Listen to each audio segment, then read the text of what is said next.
Information theory proves mathematically that physical interactions can't create new information by themselves.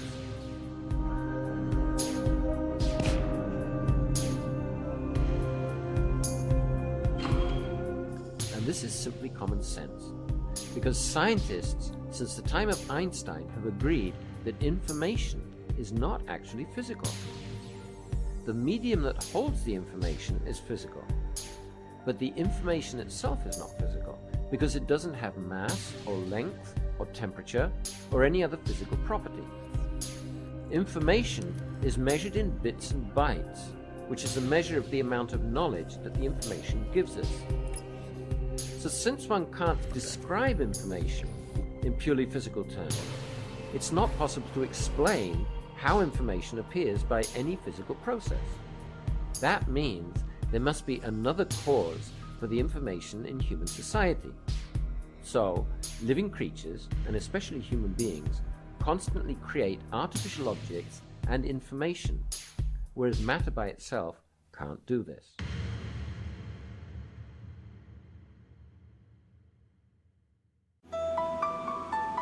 This means that living creatures are not just physical systems. They must exert some non-physical influence.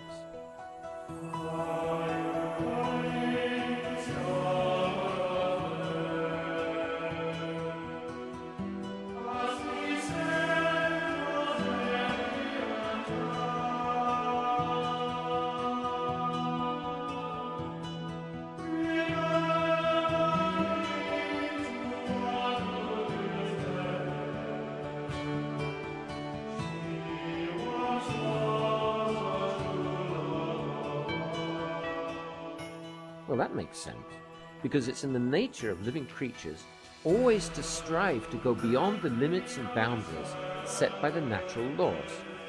Plants grow upwards against the force of gravity. Frogs, fishes, and animals jump. Insects and birds fly.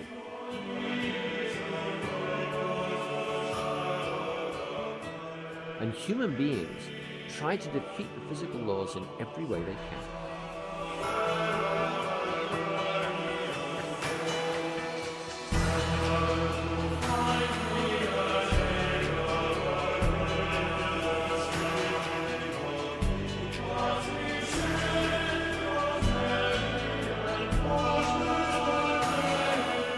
Actually, all living beings are outlaws, because we always try to escape the natural laws and live beyond them. And ironically, the greatest outlaws of all are the material scientists. For one thing, they help the rest of society to escape from the limitations of the natural physical laws. Besides that, when scientists investigate natural physical laws, they have to stand outside the laws and oppose them.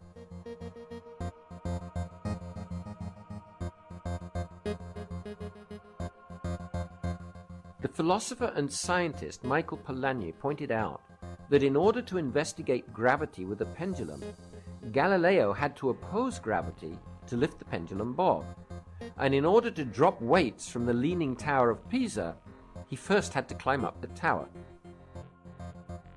Similarly, to investigate electromagnetism, scientists have to separate electrical charges or magnetic poles, and to investigate the forces in the atom, they have to oppose the forces to break the atoms apart.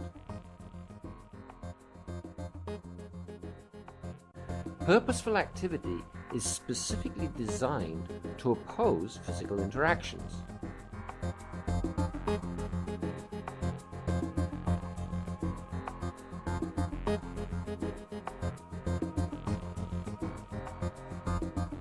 Now the question arises, who is the actual agent who performs purposeful activity?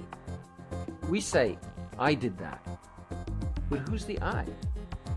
It's not just the physical body, because physical bodies don't perform activities when they're asleep or dead. We don't do anything when we're unconscious. We only act when we're conscious. It's self-evident that the body doesn't act by itself. It is I, the conscious self, who performs activities through the body. But what is consciousness?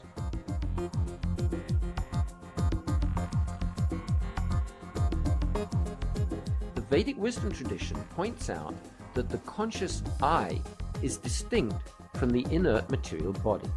It has a completely different nature.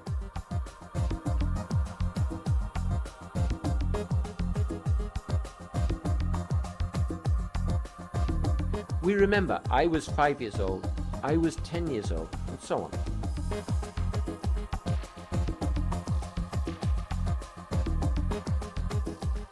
The world around us changes.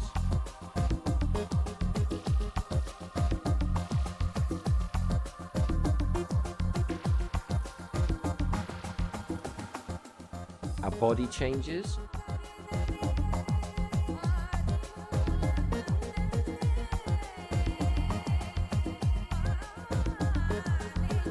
Our mind changes.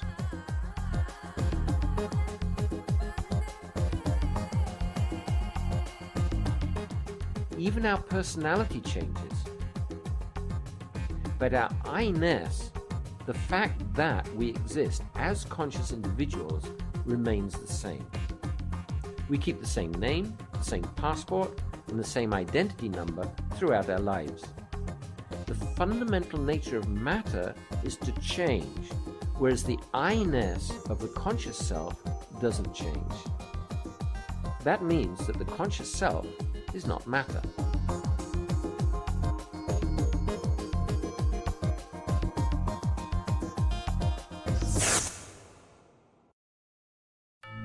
In Bhagavad Gita, which is a brief summary of the whole of the Vedic wisdom tradition, Krishna explains to Arjuna, the body changes from childhood to youth to old age, but the conscious being within the body doesn't change. Nobel laureate Sir John Eccles is a brain surgeon who's given experimental evidence that the conscious self is a non-physical entity that interacts with the body through the brain. The medical journal Lancet reported that 12% of patients who were revived after they had apparently died from a heart attack had seen what was happening in the operating theatre, even though they were clinically dead at the time, and some of them were even physically blind. This shows that consciousness is distinct from the body, although it has a close relationship with the body and it acts through the body. The body is like a machine, and the brain is like a computer. So who operates them? That's the conscious self. Now, machines and computers not only have an operator, they must have a manufacturer as well. Why is that? Because physical interactions can't create vehicles and computers by themselves.